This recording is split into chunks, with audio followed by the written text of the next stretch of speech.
Hello everyone, welcome to all. देखिए viewers, आज हम लोग क्या कर रहे हैं, आज हम लोग वैदिक कालीन सभ्यता से कुछ इंपॉर्टेंट क्वेश्चंस को डिस्कस कर रहे हैं। तो ये सारे वो क्वेश्चन हैं जो किसी न किसी पेपर में पूछे जा चुके हैं। तो एक एक क्वेश्चन को हम लोग डिस्कस करेंगे, तो अपने आप में बहुत इंपॉर्टेंट लेक्चर होने वाला है। और व्यूअर्स, मैं आपको इतना बताना चाहता हूँ कि अगर आपने ये लेक्चर देख लिया तो आप किसी भी पेपर को देने जा रहे हो, यहाँ से 100% आपको क्वेश्चन देखने को मिलेगा। तो चलिए एक एक करके हम लोग क्वेश्चंस को डिस्कस करते हैं। सबसे पहला क्वेश्चन, आर्य शब्द किसे इंगित करता है? तो अपने आप में इंपॉर्टेंट है। तो यहाँ से हमारा जो ऑप्शन है वो इस तरीके के हैं। तो यहाँ से व्यूअर्स, मैं क्या कर रहा हूँ, जल्दी से ऑप्शन को, सही ऑप्शन है वो मैं आपको बताना चाह रहा हूँ। और आप लोग क्या करिए, सारे ऑप्शन को ध्यान से पढ़िए, क्योंकि पेपर्स में ऑप्शन से हमें कन्फ्यूजन ज़्यादा क्रिएट होता है। तो यहाँ से हमारा जो सही ऑप्शन होने वाला है वो ऑप्शन नंबर सही होगा 4। तो यहाँ से हम लोग 4 ऑप्शन को टिक करेंगे, फिर चलेंगे आगे। इस तरीके से हम लोग 4 ऑप्शन को टिक करते हैं, फिर चलते हैं आगे। अब व्यूअर्स, क्वेश्चन नंबर सेकंड, सबसे पुराना वेद कौन सा है? तो व्यूअर्स, कई बार पेपर्स में पूछा गया क्वेश्चन है, और मैं समझता हूं कि जो भी स्टूडेंट इस किसी न किसी कंपटीशन की तैयारी कर रहा होगा उसको ये क्वेश्चन का आंसर पता होगा। तो यहाँ से हमारा जो सही आंसर होने वाला है वो है ऋग्वेद। तो यहाँ से हम लोग जल्दी से ऋग्वेद को क्लिक करते हैं, टिक करते हैं, उसके बाद चलते हैं आगे। तो व्यूअर्स, अब हम लोग देखते हैं क्वेश्चन नंबर थर्ड, आर्य शब्द का क्लासिकी संस्कृत में क्या अर्थ है? तो इसके जो ऑप्शन है वो इस प्रकार है। तो यहाँ पर हम लोग ऑप्शन नंबर फर्स्ट को देखेंगे, यही हमारा सही ऑप्शन होने वाला है। तो यहाँ से जल्दी से हम लोग ऑप्शन नंबर फर्स्ट पे क्लिक करते हैं, फिर चलते हैं आगे व्यूअर्स। लेकिन आप लोग सही से इसके सारे ऑप्शन पढ़ते रहिए, क्योंकि कभी कभी ऑप्शन में कुछ ना कुछ कन्फ्यूजन छिपा होता है। तो कभी कभी हमारे जो ऑप्शन है वो भी लगभग सेम होते हैं। तो यहाँ से आप लोग क्या करिए, जो सही ऑप्शन है उसको 1 से 2 बार अवश्य पढ़िए। अब चलते हैं हम लोग क्वेश्चन नंबर 4 की तरफ। क्वेश्चन नंबर 4 जो है वो व्यूअर्स इस तरीके से है, यहाँ लिखा है सुमिलित कीजिए। तो व्यूअर्स, मैं आपको बताना चाहता हूँ, इस तरीके के क्वेश्चन मैं अपने वीडियो में इसलिए डालता हूँ कि आपको ज़्यादा मेहनत ना करनी पड़े। यहाँ जितने भी वेद मैंने लिखे हैं वो सभी आपस में सुमिलित हैं। तो यहाँ पर हमारा जो सही ऑप्शन होने वाला है वो होने वाला है उपरोक्त सभी। तो यहाँ से हम लोग उपरोक्त सभी को क्लिक करते हैं, फिर चलते हैं आगे। इस तरीके से हम लोग अपने सही ऑप्शन को पिक कर लेंगे, और आप लोग एक बार इन ऑप्शंस को जरूर पढ़िए। तो अब चलते हैं हम लोग क्वेश्चन नंबर 5 की तरफ। यहाँ पर लिखा है व्यूअर्स, त्रयी नाम होते हैं। तो मैं आपको बताना चाहता हूँ, त्रयी जो है वो 3 वेदों से संबंधित हैं। तो यहाँ पे हमें पता होना चाहिए कि हमारे यहाँ 4 वेद हैं। 4 वेद कौन कौन से हैं मैं बताना चाहता हूँ, ऋग्वेद, सामवेद, यजुर्वेद, अर्थवेद। तो शुरू के जो 3 वेद हैं, ऋग्वेद, सामवेद, यजुर्वेद, इनको हम मिला के वेद त्रयी कहते हैं। तो वही हमसे पूछा जा रहा है कि त्रयी नाम किसके होते हैं, तो हमने लिख दिया 3 वेदों के होते हैं। अब चलते हैं हम लोग आगे क्वेश्चन नंबर 6 की तरफ। तो व्यूअर्स, ऋग्वेद में ऋचाएँ हैं। तो ऋचाएँ का मतलब सूक्ति भी होता है, श्लोक भी होता है। तो व्यूअर्स, यहाँ जो हमारा सही ऑप्शन होने वाला है वो 1028 होने वाला है। तो यहाँ से हम लोग जल्दी से 1028 को क्लिक करते हैं, फिर चलते हैं आगे क्वेश्चन नंबर 7 की तरफ। व्यूअर्स, क्वेश्चन नंबर 7 इस प्रकार है, सही सुमिलित कीजिए। जैसा कि मैं आपको पहले ही बता चुका हूँ, इस तरीके के क्वेश्चन मैं इसलिए डालता हूँ कि सारे जो ऑप्शन है, जो सही ऑप्शन है वो हमें एक साथ मिल जाए। तो यहाँ पर जितने भी वेद मैंने दिए हैं उनके आगे जो भी लिखा हुआ है ये सभी सही हैं। तो यहाँ पर जो हमारा सही ऑप्शन होने वाला है वो होगा उपरोक्त सभी। तो यहाँ से हम लोग जल्दी से उपरोक्त सभी को क्लिक कर लेते हैं। लेकिन व्यूअर्स, आप लोग इन ऑप्शंस को जरूर पढ़ना। आप सही ऑप्शन को जरूर पढ़ोगे जरूर, लेकिन ये जो ऑप्शन मैंने 1 2 3 4 दे रखे हैं इनको जरूर ध्यान से पढ़ लेना एक बार, क्योंकि यहाँ से क्वेश्चन किसी न किसी तरीके से पूछा जाता है हमारे पेपर्स में। अब हम लोग चलते हैं व्यूअर्स आगे क्वेश्चन नंबर 8 की तरफ। वह कौन सा वेद है जिसमें जादुई माया वशीकरण का वर्णन है? तो व्यूअर्स, मैं आपको बताना चाहता हूँ, अपने आप में मोस्ट इंपॉर्टेंट क्वेश्चन है, और वैसे भी हमें पता होना चाहिए हमारे वेदों के बारे में। तो यहाँ जो हमारा सही ऑप्शन होने वाला है वो होने वाला अर्थवेद। तो क्वेश्चन कई बार हमारे पेपर्स में पूछा गया है। तो यहाँ से जो सही ऑप्शन होने वाला है वो अर्थवेद होने वाला है। इसके आगे व्यूअर्स हम चलते हैं क्वेश्चन नंबर 9 की तरफ। तो क्वेश्चन नंबर 9 जो है वो है, ऋग्वेद संहिता में नवा मंडल, नोवा या नवा मंडल पूर्णता समर्पित है। तो ऑप्शन हमारे इस प्रकार है। तो यहाँ से जो हमारा सही ऑप्शन होने वाला है वो होने वाला है ऑप्शन नंबर 4। यहाँ सोम एक रस था या सोम एक पेय था, उसका जिक्र हमें इसमें मिलता है। तो यहाँ से इस तरीके से हम लोग अपने सही ऑप्शन को क्लिक करेंगे, फिर चलेंगे आगे। तो नवा जो मंडल है वो, इसको हम लोग देखते हैं सोम देवता के नाम से भी जाना जाता है। तो यहाँ सोम पेय के बारे में भी अगर आपको लिखा मिले तो वो भी सही होगा। तो यहाँ पर आप ऑप्शन सही पढ़ लोगे। उसके बाद हम लोग चलते हैं क्वेश्चन नंबर 10 की तरफ। तो क्वेश्चन नंबर 10 जो है वो इस प्रकार है, निम्नलिखित में से किसका संकलन ऋग्वेद पर आधारित है? तो व्यूअर्स, मैं आपको बताना चाहता हूं कि ऋग्वेद पर आधारित है सामवेद। क्योंकि बहुत कुछ ऐसी जानकारियां हैं जो ऋग्वेद में भी हैं और ऋग्वेद को देख के ही सामवेद की भी रचना की गई है। तो यहाँ से जो हमारा सही ऑप्शन होने वाला है वो होने वाला सामवेद। तो यहाँ से जल्दी से हम लोग अपने ऑप्शन को क्लिक करते हैं, फिर चलते हैं आगे। अब क्वेश्चन नंबर 11 की तरफ चलते हैं। देखिए, ऋग्वेद में कौन सा मंडल पूर्णतः सोम को समर्पित है? इससे पहले मैं बता चुका हूं, कुछ क्वेश्चन रिपीट इसलिए हो रहे हैं क्योंकि बार बार हमारे पेपर्स में पूछे गए हैं। तो यहां पर हमारा जो सही ऑप्शन होने वाला है वो है 9वां मंडल। तो इसको ज़्यादा देर नहीं लगाएंगे, हम लोग जल्दी से अपने ऑप्शन को पिक करेंगे, फिर बढ़ेंगे आगे। अब हम लोग बात करते हैं क्वेश्चन नंबर 12 की। तो क्वेश्चन नंबर 12 इस प्रकार है, किस वेद में यज्ञ संबंधी विधि विधान वर्णित हैं? तो इससे पहले ही मैं आपको बता चुका हूँ, जो ऋग्वेद है उसमें यज्ञ से संबंधित विधि विधान दे रखे हैं। तो व्यूअर, जितने भी वेद है ना उनमें कोई ना कोई जानकारी हमें मिलती है। जैसे ऋग्वेद में यज्ञ से संबंधित जानकारी मिलती है, सामवेद में हमें संगीत से संबंधित जानकारी मिलती है। इसी तरीके से हम आगे भी वेदों को डिस्कस करते रहेंगे। तो हमारा जो सही ऑप्शन होने वाला है वो है ऋग्वेद। तो यहाँ से हम लोग जल्दी से अपने ऑप्शन को क्लिक करते हैं। सही ऑप्शन को क्लिक करने के बाद चलते हैं क्वेश्चन नंबर 13 की तरफ। तो क्वेश्चन नंबर 13 जो है वो लिखा है, उपनिषदों का मुख्य विषय क्या है? तो हमारे जो ऑप्शन है वो व्यूअर्स इस प्रकार है, उपनिषदों का जो मुख्य विषय है वो है व्यूअर्स दर्शन। तो यहाँ से हम लोग जल्दी से दर्शन को क्लिक करते हैं, फिर चलते हैं आगे। तो इस तरीके से हम लोग सही ऑप्शन को क्लिक करेंगे, फिर चलते हैं आगे। क्वेश्चन नंबर 14, भारत के किस स्थल की खुदाई के दौरान लौह धातु के प्राचीनतम साक्ष्य मिले हैं? तो व्यूअर्स, अपने आप में इंपॉर्टेंट क्वेश्चन है, कई बार पेपर्स में पूछा गया, मोस्ट इंपॉर्टेंट क्वेश्चन है। तो इसको हम लोग मोस्ट इंपॉर्टेंट लिख लेंगे। तो यहाँ से जो सही ऑप्शन होने वाला वो है अतरंजी खेड़ा। तो इस तरीके से हम लोग ऑप्शन को सही क्लिक करेंगे। और अतरंजी खेड़ा कहाँ पर है, मैं व्यूअर्स आपको बताना चाहता हूँ, यूपी में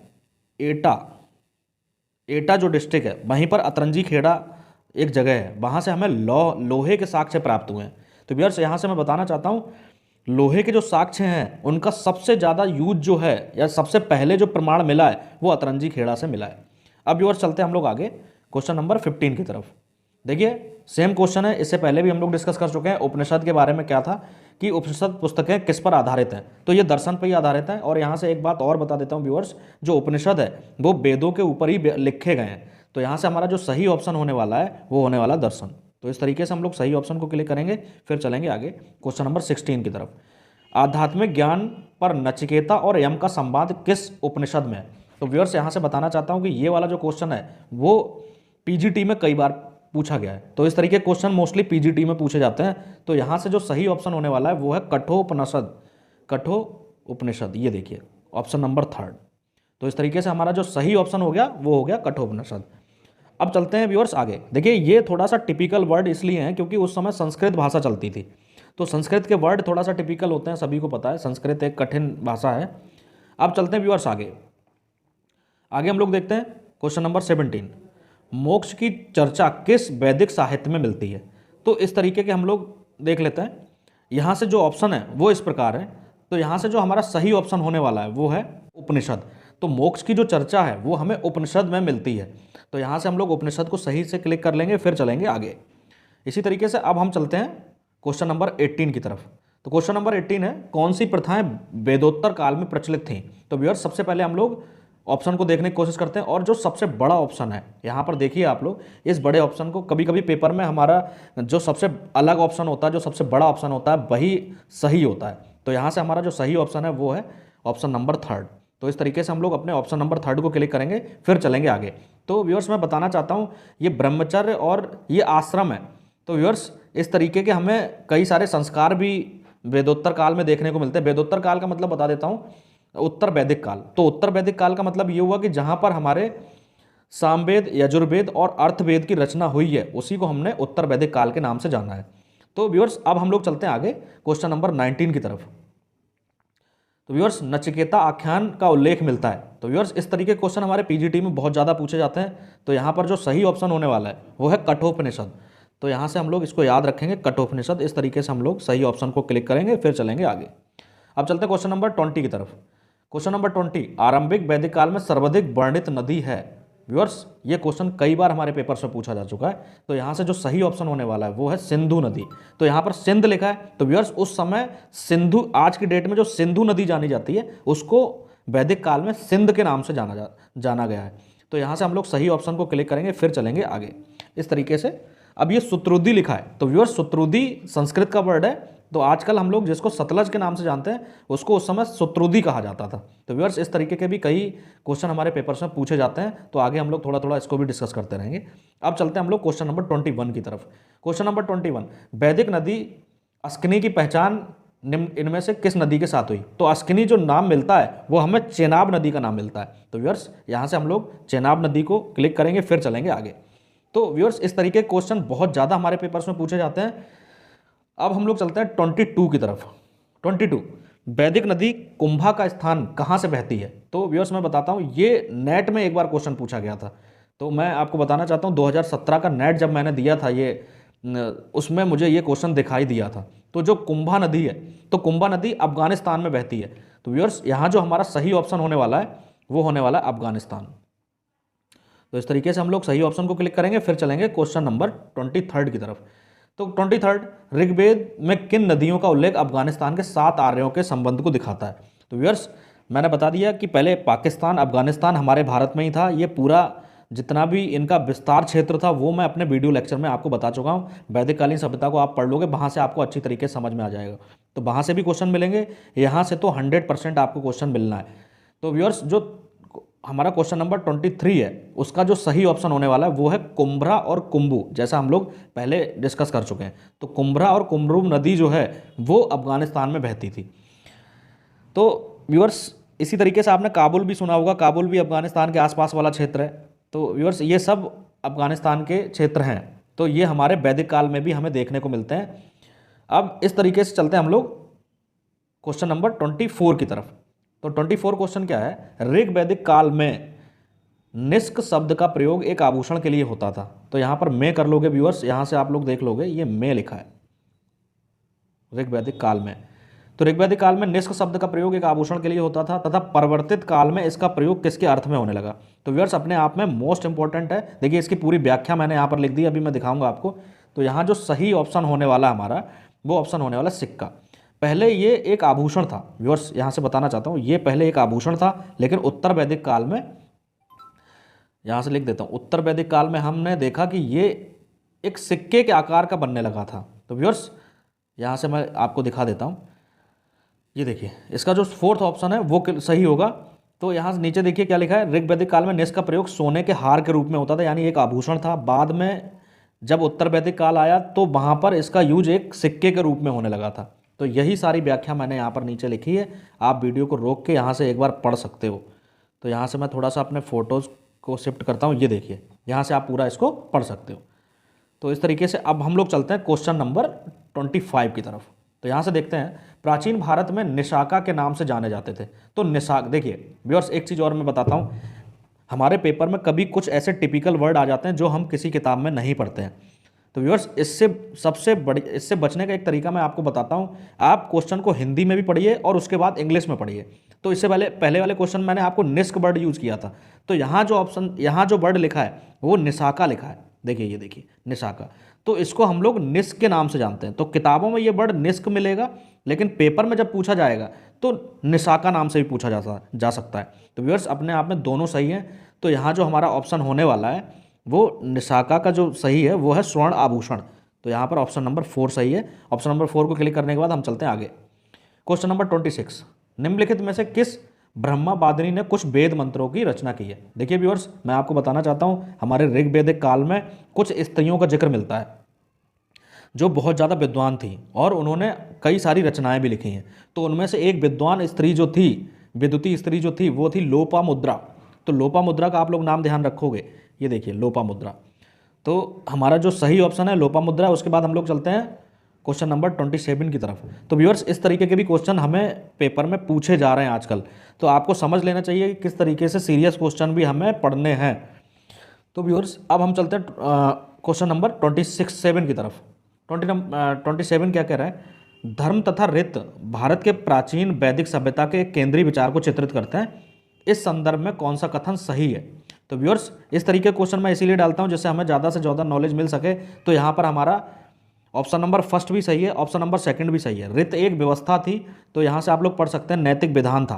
तो व्यूअर्स इस तरीके से एक चीज़ यहाँ पर और बताना चाहता हूँ, एक बार क्वेश्चन ये भी पूछा गया था कि रीत व्यवस्था के जो प्रमुख देवता थे वो कौन थे? तो रीत व्यवस्था के जो प्रमुख देवता थे वो थे वरुण देव। तो यहाँ से आप लोग याद रखोगे वरुण। तो वरुण का काम ये होता था, जो व्यक्ति गलत काम करता है उसको सजा देने का काम वरुण देवता का मिलता है। तो व्यूअर्स ये हमारे यहाँ पर जो सही ऑप्शन होने वाला है वो है ऑप्शन नंबर 3, 1 और 2 दोनों। तो व्यूअर्स इस तरीके से हम लोग सही ऑप्शन पर क्लिक करके चलते हैं आगे। तो ये सारे जो क्वेश्चन है, इस तरीके के जो क्वेश्चन है व्यूअर्स, वो हमारे पीजीटी और आईएएस के पेपर में पूछे जाते हैं। तो व्यूअर्स ये सारा जो कलेक्शन है वो अपने लिए अपने आप में बहुत मोस्ट इंपॉर्टेंट है। तो आप लोग जरूर इस वीडियो को 1 से 2 बार देखिए। व्यूअर्स हम लोग चलते हैं क्वेश्चन नंबर 28 की तरफ। तो क्वेश्चन नंबर 28 को देख लेते हैं। निम्न में सम्मिलित कीजिए, तो सम्मिलित करना है। व्यूअर्स देखिए इस तरीके का क्वेश्चन मैंने बता दिया, मैं इसीलिए डालता हूं कि जितने भी ऑप्शन ज़्यादा से ज़्यादा आपको मिल सकें, जितनी भी नॉलेज ज़्यादा से ज़्यादा मिल सके, हमारे लिए इंपॉर्टेंट है।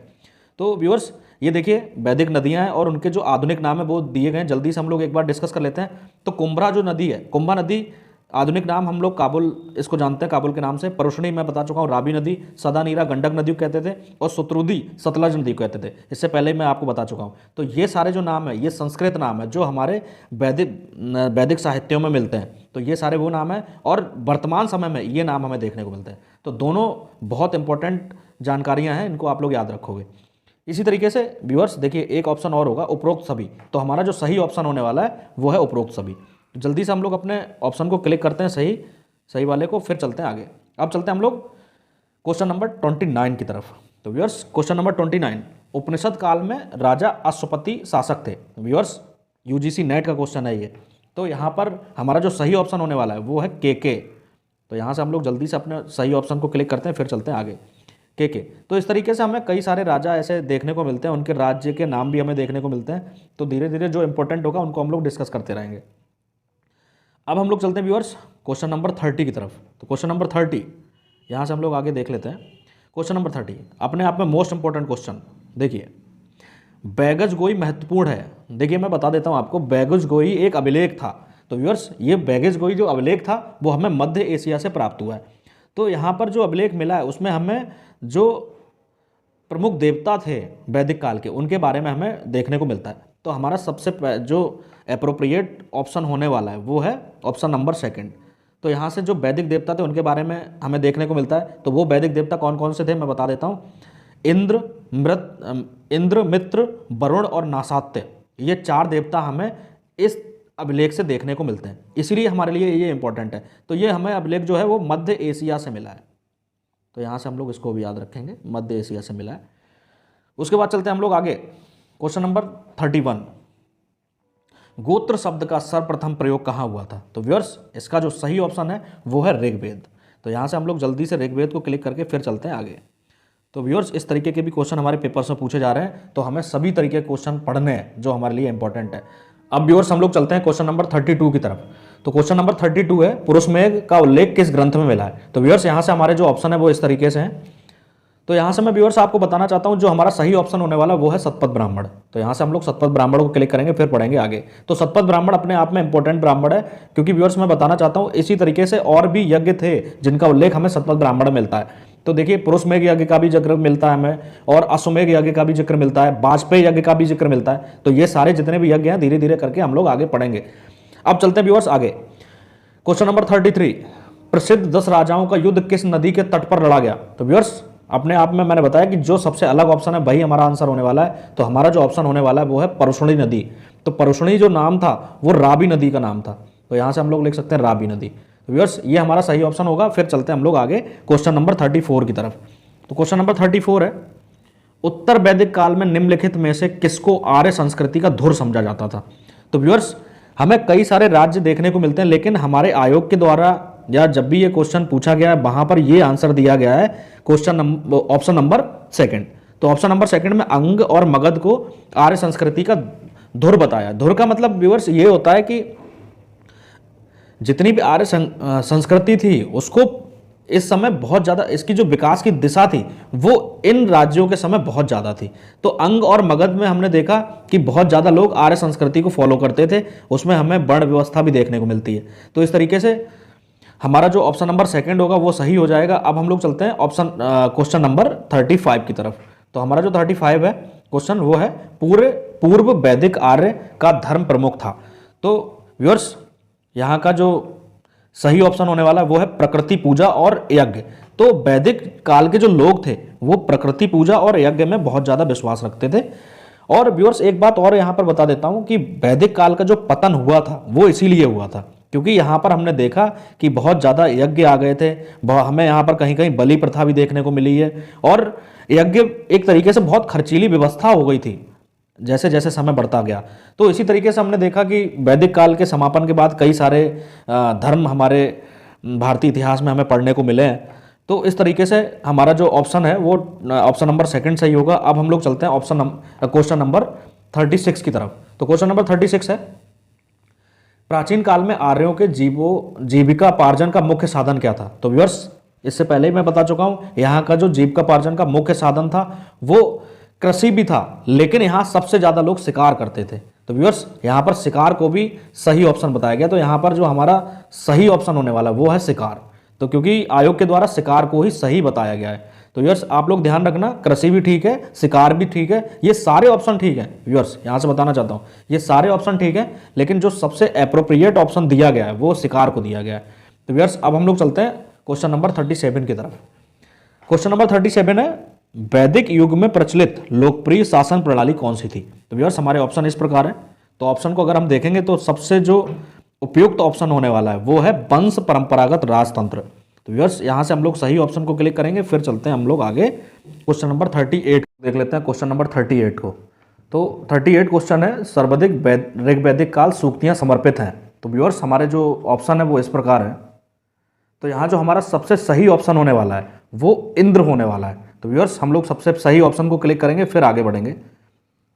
इस तरीके से हम लोग सही ऑप्शन को पिक करके फिर चलते हैं आगे। व्यूअर्स मैं आपको बताना चाहता हूँ कि इंद्र जो थे वो सबसे महत्वपूर्ण और सबसे मुख्य देवता थे ऋग्वैदिक काल में। मैंने इससे पहले आपको बता चुका हूँ कि वैदिक काल को दो पार्टों में डिवाइड किया गया है, एक तो ऋग्वैदिक काल और दूसरा उत्तर वैदिक काल। तो व्यूअर्स अगर ऋग्वैदिक काल की बात करेंगे तो इंद्र देवता को प्रमुख माना गया है। उसके बाद अगर उत्तर वैदिक काल की बात करेंगे तो वहां पर एक प्रजापति देवता आ गए थे नए। तो यहाँ से ये बात आप ध्यान रखेंगे। उसके बाद चलते हैं आगे व्यूअर्स, अब चलते हैं क्वेश्चन नंबर 38 की तरफ। तो क्वेश्चन नंबर 38 के बाद 39 सॉरी क्वेश्चन नंबर 39 क्वेश्चन है, आयुर्वेद तथा जीवन का विज्ञान उल्लेख सर्वप्रथम मिलता है। तो व्यूअर्स हमारे ऑप्शन इस प्रकार है। तो इससे पहले ही मैं चारों वेदों के बारे में बता चुका था। तो हमारे यहाँ जो आयुर्वेद और जीवन का जो उल्लेख है, जो उसका विज्ञान है, वो मिलता है हमें अर्थवेद में। तो व्यूअर्स हमारा जो सही ऑप्शन होने वाला है वो है ऑप्शन नंबर 3। तो यहाँ से हम लोग ऑप्शन नंबर 3 को क्लिक करेंगे, फिर बढ़ेंगे आगे। यहाँ पर हम लोग एक बात थोड़ा सा और डिस्कस कर लेते हैं। अर्थवेद को कई नामों से जाना जाता है, जैसे अर्थवेद को हम लोग महिवेद भी कहते हैं। तो व्यूअर्स कभी कभी अगर महिवेद पूछा जाए, देखिए इस तरीके से महिवेद, और आयुर्वेद का तो सबसे ज़्यादा जिक्र यहाँ पर है ही, ऊपर मैंने लिख दिया। तो इस तरीके से हमें बहुत सारे नाम हमें मिलते हैं अर्थवेद के, तो यहाँ से आप लोग याद रखोगे। और प्राण विद्या का भी कॉन्सेप्ट इसी वेद में है। तो व्यूअर्स कभी कभी ऐसे भी क्वेश्चन पूछ लिया जाता है, तो इसको आप लोग याद रखोगे। औषधियों से संबंधित सारी जानकारी हमें अर्थवेद में मिलती है। तो व्यूअर्स अब हम लोग चलते हैं आगे क्वेश्चन नंबर 40 की तरफ। देखिए व्यूअर्स बहुत मोस्ट इंपॉर्टेंट क्वेश्चन है, ऋग्वेद में यब शब्द का उल्लेख कृषि उत्पाद के लिए प्रयुक्त हुआ है। तो व्यूअर्स अगर आपने तत्सम और तद्भव को पढ़ा होगा हिंदी में, तो वहां पर यह जरूर पढ़ा होगा। तो यब जो शब्द है वो आया है जौ के लिए। तो व्यूअर्स यहाँ पर हमारा जो सही ऑप्शन होने वाला है वो होने वाला है ऑप्शन नंबर 1। तो इसी तरीके से और भी वर्ड हमें यहाँ पर इंपॉर्टेंट है हमारे लिए। जैसे कभी कभी पूछ लिया जाता है गेहूं शब्द के लिए क्या प्रयुक्त हुआ है, तो गेहूं के लिए गोधूम प्रयुक्त हुआ है। तो व्यूअर्स इस तरीके के क्वेश्चन भी हमारे पेपर्स में पूछे जाते हैं। अब आप हिंदी में अगर तत्सम तद्भव पढ़ोगे तो वहाँ पर आपको अच्छी तरह से समझ में आ जाएगा कि संस्कृत के जो वर्ड है वो तत्सम है और उनसे जो नए शब्द बने हैं उनको हम लोग तद्भव कहते हैं। तो व्यूअर्स इस तरीके के क्वेश्चन हमें देखने को मिल रहे हैं पेपर्स में। अब चलते हैं हम लोग व्यूअर्स क्वेश्चन नंबर 41 की तरफ। तो क्वेश्चन नंबर 41 है, वह कौन सी जाति है जो ऋग्वैदिक आर्यों के पंचजन से संबंधित नहीं है। तो व्यूअर्स यहां से मैं आपको बताना चाहता हूं, देखिए अब मैं पांचों जातियों के नाम लिख रहा हूं। एक तो यहां से लिख देता हूं पुरु, उसके बाद यदु, तुर्बिस, अणु और द्रहु। तो देखिए व्यूअर्स यहां पर देखिए पुरु, यदु और तुर्बिस तीन हमें हमारी जो जातियां हैं उनसे संबंधित मिल गई हैं। अब जो सबसे अलग ऑप्शन है वो है किकट। तो किकट नहीं थी व्यूअर्स, ये तीनों जातियां वहां पर थीं, तो किकट हमारा यहां से सही ऑप्शन होने वाला है। तो किकट को हम लोग क्लिक करेंगे, फिर चलेंगे आगे। तो कभी कभी ये इन जातियों से भी क्वेश्चन आ जाते हैं, तो इसको हम लोग याद रखेंगे व्यूअर्स। अब चलते हैं हम लोग आगे क्वेश्चन नंबर 42 की तरफ।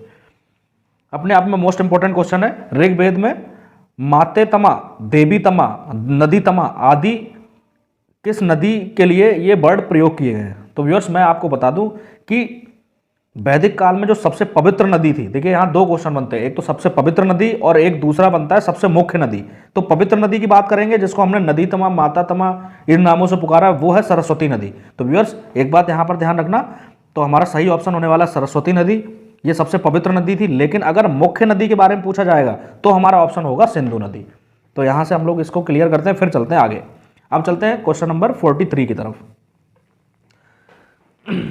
वह कौन है जिसने आर्यों का आदि देश के बारे में लिखा है? देखिए व्यूअर्स इस तरीके के क्वेश्चन हमारे पेपर्स में पूछे गए हैं। तो बाल गंगाधर तिलक के द्वारा हमें ये बताया गया है कि वैदिक सभ्यता में जो लोग थे वो कहाँ के निवासी थे। तो व्यूअर्स हमारा जो यहाँ से सही ऑप्शन होने वाला है वो होने वाला है बाल गंगाधर तिलक। यहाँ से एक बात और बताता हूँ, कुछ और नाम हमें देखने को मिलते हैं बाल गंगाधर तिलक। बाल गंगाधर तिलक के अलावा हमें दयानंद सरस्वती का भी नाम देखने को मिलता है। दयानंद सरस्वती ने ही कहा था वेदों की ओर लौटो। तो व्यूअर्स यहाँ से तो आप लोग समझ जाएंगे, दयानंद सरस्वती का नाम होगा तो आराम से आप समझ जाएंगे। उसके बाद बाल गंगाधर तिलक को भी आप लोग याद रखोगे, ये सही ऑप्शन है। अब हम लोग चलते हैं क्वेश्चन नंबर 44 की तरफ। क्वेश्चन नंबर 44, ऋग्वेद काल में जनता मुख्यतः किसमें विश्वास करती थी? तो यहाँ पर में होगा व्यूअर्स, यहाँ पर देख लेना आप लोग में। तो जनता मुख्यतः किसमें विश्वास करती थी? उस समय बलि और कर्मकांड बहुत होते थे। तो व्यूअर्स देखिए यहाँ से हम लोग अपने सही ऑप्शन को क्लिक करेंगे, फिर चलेंगे आगे। तो मैं आपको बताना चाहता हूँ वैदिक काल में हमें कई जगह बलि और कर्मकांड का भी उल्लेख मिलता है, लेकिन मानव बलि का जिक्र नहीं मिलता है। तो व्यूअर्स इसको भी आप लोग याद रखोगे। अब चलते हैं हम लोग आगे क्वेश्चन नंबर 45 की तरफ। किस वेद में सभा समिति को प्रजापति की दो पुत्रियां कहा गया है? ये इंपॉर्टेंट क्वेश्चन है व्यूअर्स, कई बार मैं भी पेपर दे चुका हूँ कॉम्पिटिशन्स के, वहाँ ये क्वेश्चन मैंने कई बार देखा है। तो यहाँ पर जो सही ऑप्शन होने वाला है वो है अर्थवेद। तो यहाँ पर अर्थवेद को क्लिक करेंगे, फिर चलेंगे व्यूअर्स हम लोग आगे क्वेश्चन नंबर 46 की तरफ। 46, वैदिक युगीन सभा। अब वहाँ पर हमने अभी इससे पहले क्वेश्चन में डिस्कस किया, सभा और समिति दो तरीके की हमें ये सभाएं देखने को मिली हैं, दो तरीके के समूह हमें देखने को मिले हैं। तो जो सभा थी वो एक तरीके से मंत्री परिषद का कार्य करती थी। तो यहाँ पर हमारा जो सही ऑप्शन होने वाला है वो है मंत्री परिषद। तो व्यूअर्स इसको आप लोग याद रखोगे। फिर चलते हैं हम लोग क्वेश्चन नंबर 47 की तरफ। अपने आप में इंपॉर्टेंट क्वेश्चन है, ऋग्वेद की मूल लिपि क्या थी? तो मूल जो लिपि थी व्यूअर्स मैं आपको बताना चाहता हूँ, यहाँ जो लिपि लिखी जाती थी वो थी ब्राह्मी लिपि। देखिए व्यूअर्स एक चीज़ और समझने की कोशिश करिए, यहाँ पर लिपि पूछा जा रहा है, अगर भाषा पूछा जाता तो संस्कृत होता। व्यूअर्स लिपि पूछी जा रही है, लिपि का मतलब ब्राह्मी। दो लिपियाँ होती है, ब्राह्मी और खरोष्ठी। तो ब्राह्मी जो लिपि है वो बाएं से दाएं लिखी जाती है, और खरोष्ठी जो लिपि होती है जैसे उर्दू वो दाएं से बाएं लिखी जाती है। तो दोनों में डिफरेंस समझ लीजिए आप लोग, ब्राह्मी और खरोष्ठी। उसके आगे चलते हैं हम लोग क्वेश्चन नंबर 48 की तरफ। तो क्वेश्चन नंबर 48, 800 से 600 ईस्वी पूर्व का जो काल है किस युग से जुड़ा है? तो व्यूअर्स यहाँ जो सही ऑप्शन होने वाला है वो है ब्राह्मण युग। तो इसको व्यूअर्स आप लोग ऐसे ही याद रखोगे एज इट इज, क्योंकि इसमें हम लोग ज़्यादा समझने वाला मैटर नहीं है ये, तो इसको एज इट इज ही आपको याद रखना है। इसको 800 से 600 ईस्वी तक कौन सा युग रहा है? तो ब्राह्मण युग है।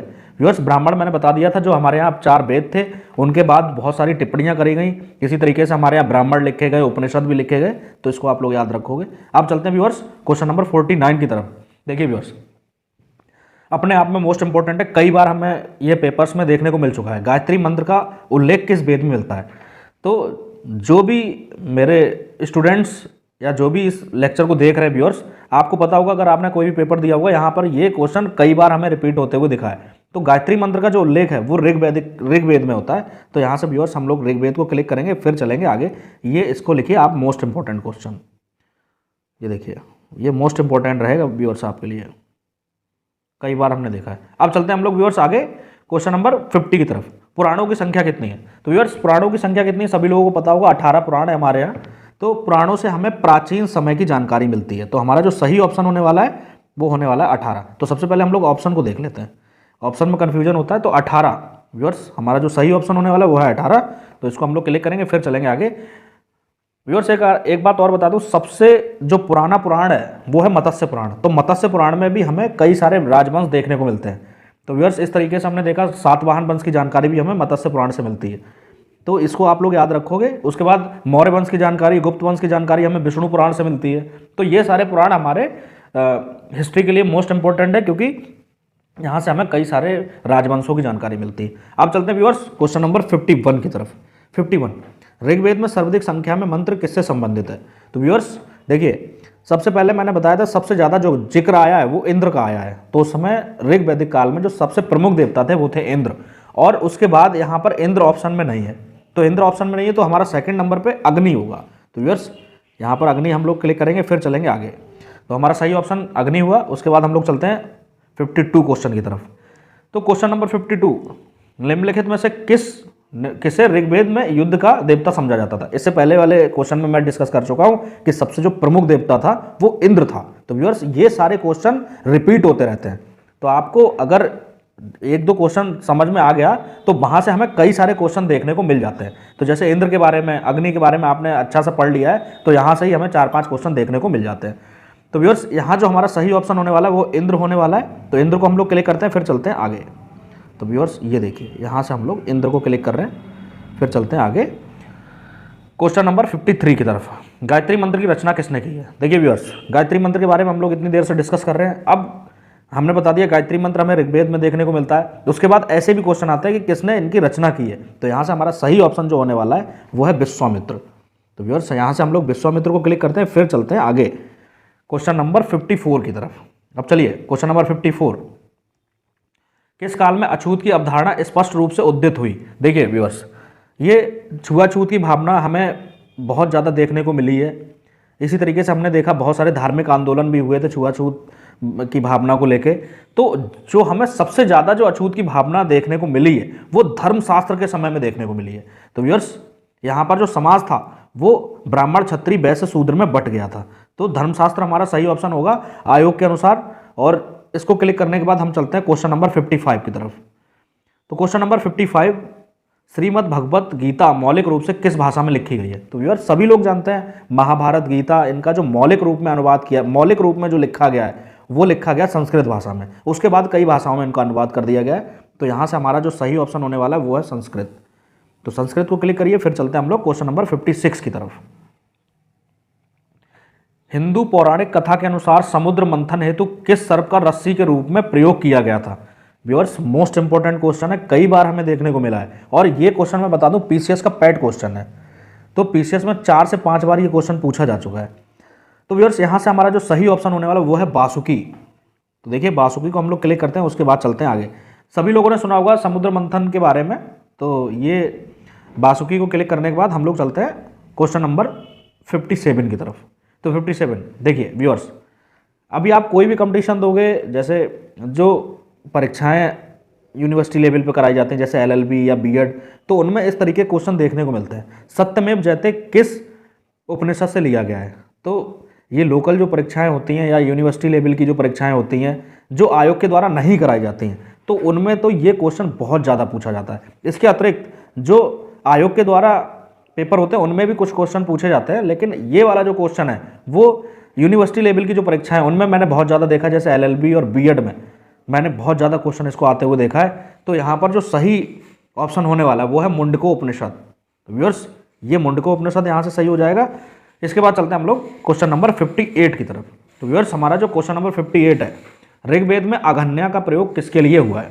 तो व्यूअर्स अघन्या जो वर्ड आया है, अघन्या का मतलब मैं बता दूं ना मारने योग्य, ना मारने योग्य। तो ना मारने योग्य का मतलब व्यूअर्स होता है कि किसी चीज को नुकसान ना पहुंचाना। जैसे अघन्या का जो प्रयोग हुआ है वो गाय के लिए हुआ है व्यूअर्स। तो हमने देखा कि गाय जो है वो वैदिक काल में लेन देन का साधन भी रही है। हमने देखा कि गाय जो है उसका लेन देन किया जाता था। और यहाँ पर एक चीज़ मैं और बता दूं, यदि कोई व्यक्ति किसी की मृत्यु कर देता था या मर्डर कर देता था तो उसके लिए जो दंड होता था वो 100 गायों का दंड होता था। तो व्यूअर्स इसको सतदाय भी कहा गया है। यहाँ पर लिख देता हूँ सतदाय। सतदाय का मतलब यदि किसी व्यक्ति ने किसी का मर्डर कर दिया है तो उस व्यक्ति जिसका मर्डर हुआ है उस व्यक्ति के घर वालों को 100 गाय दान में देनी पड़ती थी जिसने मर्डर किया है। तो व्यूअर्स इस तरीके के भी हमें कॉन्सेप्ट देखने को मिलते हैं वैदिक काल में। तो अघन्या शब्द का प्रयोग यहाँ से देख लेते हैं हम लोग, गाय के लिए हुआ है। अब चलते हैं आगे व्यूअर्स क्वेश्चन नंबर 59 की तरफ। अभेस्ता और ऋग्वेद में क्या समानता है? अभेस्ता किस क्षेत्र से संबंधित है? तो व्यूअर्स मैंने आपको बताया था जो अभेस्ता भी एक धर्म ग्रंथ है। तो अवेस्ता और ऋग्वेद का जो समय है वो लगभग एक ही है। तो व्यूअर्स यहाँ पर अवेस्ता जो है वो ईरान से संबंधित है। तो व्यूअर्स इस तरीके के भी क्वेश्चन हमें देखने को मिलते हैं। और यहाँ पर मैं ये भी बता चुका हूँ, जो मैंने वैदिक काल का लेक्चर बनाया था उसमें मैंने ये बताया था कि हमारा जो व्यापार होता था वो ईरान और अफगानिस्तान के साथ होता था। तो समुद्री व्यापार बहुत उच्च कोटि का था उस समय। तो व्यूअर्स इस तरीके के भी क्वेश्चन हमारे पेपर्स में आ रहे हैं। अब चलते हैं हम लोग क्वेश्चन नंबर 60 की तरफ, देख लेते हैं क्वेश्चन नंबर 60। देखिए क्वेश्चन नंबर 60, जीविकोपार्जन हेतु वेद वेदांग पढ़ने वाला प्राध्यापक क्या कहलाता था। तो व्यूअर्स इस तरीके के भी क्वेश्चन हमें देखने को मिलते हैं। तो इसका जो सही ऑप्शन होने वाला वो है उपाध्याय। तो यहाँ से हम लोग उपाध्याय को क्लिक करेंगे, फिर चलेंगे व्यूअर्स आगे क्वेश्चन नंबर 61 की तरफ। तो व्यूअर्स ये देखिए, ये आज हमारे पास 60 क्वेश्चन थे। तो 60 क्वेश्चन ये मोस्ट इंपॉर्टेंट क्वेश्चन है। तो इस वीडियो लेक्चर को कम से कम आप 1 से 2 बार देखोगे, सारे क्वेश्चन आपको याद हो सकते हैं और यहाँ से आपको लिखने में भी बहुत ज़्यादा हेल्प मिलेगी। और व्यूअर्स रिटन पेपर देने जा रहे हो वहाँ तो हेल्प मिलेगी, उसके बाद जो ऑब्जेक्टिव टाइप क्वेश्चन हमारे पेपर्स में पूछे जाते हैं तो वहाँ भी बहुत ज़्यादा हेल्पफुल होने वाले हैं ये सारे क्वेश्चन। तो व्यूअर्स आज के लिए हम लोग इतना रखते हैं, बाकी नेक्स्ट टाइम हम लोग बौद्ध धर्म से संबंधित सारे क्वेश्चन ला रहे हैं, उसमें भी लगभग 40 क्वेश्चन होंगे। तो ये वीडियो आपके लिए बहुत ज़्यादा हेल्पफुल होने वाले हैं। आप 1 से 2 बार वीडियो देखिए और फिर आगे हम लोग एक नए वीडियो के साथ मिलते हैं। चैनल को सब्सक्राइब करिए, वीडियो को लाइक करिए। Okay, thank you very much. जय हिंद, जय भारत।